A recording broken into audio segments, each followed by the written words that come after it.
First, the fallout from the release of archived emails from deceased convicted sex offender Jeffrey Epstein's estate continues today.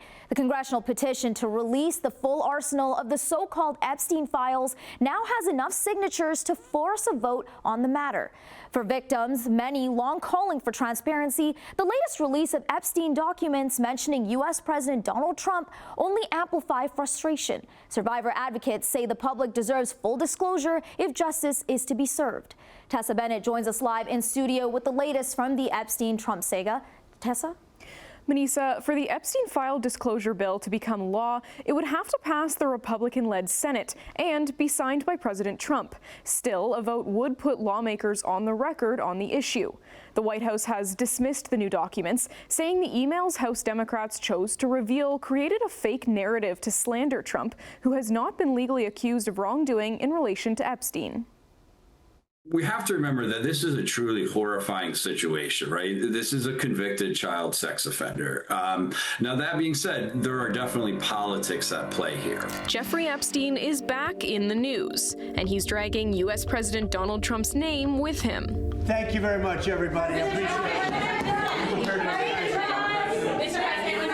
Thank you very much. Trump seemed to deflect questions about the late financier and convicted sex offender yesterday after a dizzying day of political intrigue.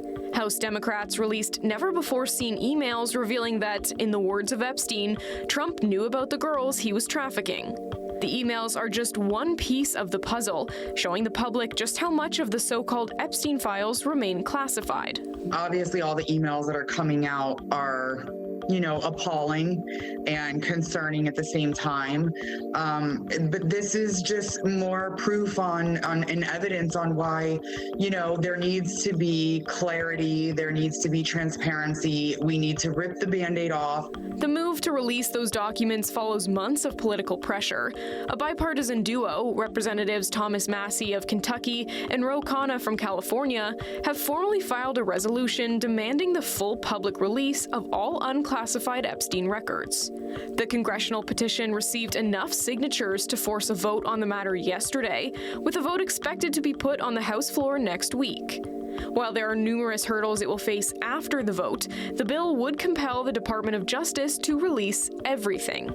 The authority that Congress would have to do this is basically its oversight authority, which is to say that it could hold the Attorney General, for instance, in contempt of Congress if they fail to comply. That would be a very tricky political situation. The Justice Department insists it's cooperating, but victims' attorneys say otherwise.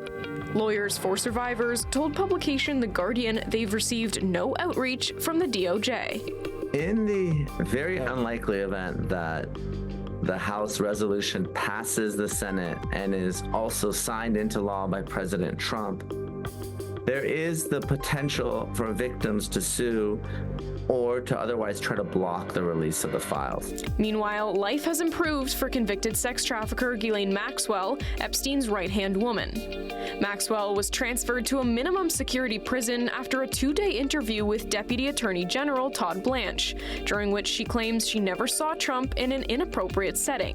Sources familiar with Maxwell's life in prison say one of her new privileges is unlimited toilet paper, while other women inmates only get 2 rolls per week. She also reportedly gets her meals and mail delivered to her cell and has been given special arrangements for guests. This, as reports show, her legal team might be preparing a commutation application to be reviewed by the Trump administration. There's no doubt in my mind that Ghislaine Maxwell and her team are trying to lobby for a pardon or a commutation of her sentence. Her Supreme Court appeal has been denied, so there's really no legal path for her to get out. She can collaterally attack her conviction with a habeas petition, but the chance of that being successful are almost none. Legal experts say going forward, it's unlikely further criminal justice will be served, as documents like Epstein's archived emails are considered hearsay and not evidence.